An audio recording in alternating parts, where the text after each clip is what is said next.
काय झालं ग मुक्ते? निवृत्ती दादाने कधी नव्हे ते मांडे खायची इच्छा केली आणि मी त्यांची ती देखील इच्छा पूर्ण करू शकत नाही. का?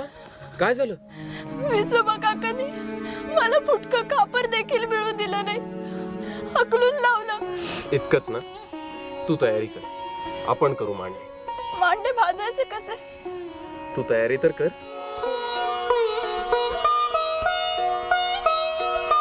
अहो ही संन्याशाची पोरे पण डोहाळे मांडे खाण्याचे.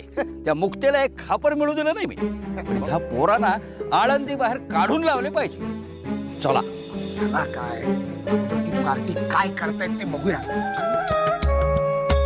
मुक्ते, मांडे फारच छान झालेत.